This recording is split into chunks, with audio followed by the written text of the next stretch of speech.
അവിടെ ചിലപ്പോൾ കുഴികൾ കിണറുകൾ ഉണ്ടാവാം, മറ്റൊന്ന് ഇലക്ട്രിക് ലൈൻ പൊട്ടി വീണിട്ടുണ്ട്. സമയത്തും അതുപോലെ ദുരന്തങ്ങളുടെ സമയത്തും ഒരുപാട് ആളുകൾ എടുത്തു ചാടും. അതായത് സന്നദ്ധ സേവകരാണ് അവർ. പല ആൾക്കാരും ഇത് സുരക്ഷിതമായ മാനദണ്ഡം ഒന്നും പാലിക്കൂല.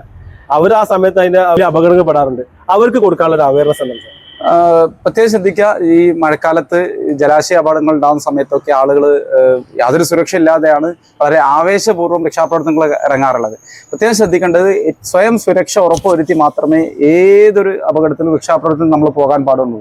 വിശേഷിച്ച ജലാശയ അപകടങ്ങളിൽ രക്ഷാപ്രവർത്തനം നടത്താൻ പോകുന്ന സമയത്ത് നിർബന്ധമായും രക്ഷാപ്രവർത്തകർ ലൈഫ് ജാക്കറ്റ് ധരിക്കുക എന്നുള്ളത് ശീലമാക്കുക.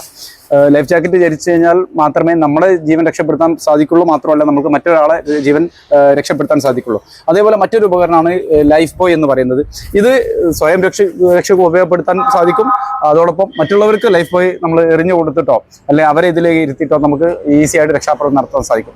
പ്രത്യേകം ശ്രദ്ധിക്കേണ്ടത്, ഇത്തരം രാത്രികാലങ്ങളിൽ രക്ഷാപ്രവർത്തനത്തിന് ഇറങ്ങുന്ന സന്നദ്ധ പ്രവർത്തകരായാലും നാട്ടുകാരായാലും ശ്രദ്ധിക്കേണ്ടത്, അവിടെ ഒരുപാട് അപകടങ്ങൾ പറ്റിയിരിക്കുന്നുണ്ട്.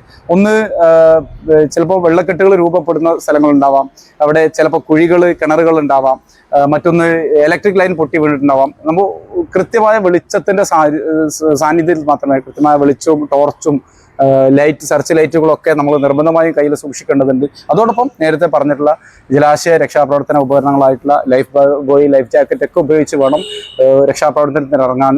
പ്രത്യേകം ശ്രദ്ധിക്കുക, ഏതൊരു അപകടം ഉണ്ടായി കഴിഞ്ഞാലും ഫയർ സർവീസിന്റെ സേവനം 101 നമ്പറിൽ നിങ്ങൾക്ക് വിളിച്ച് തേടാവുന്നതാണ്.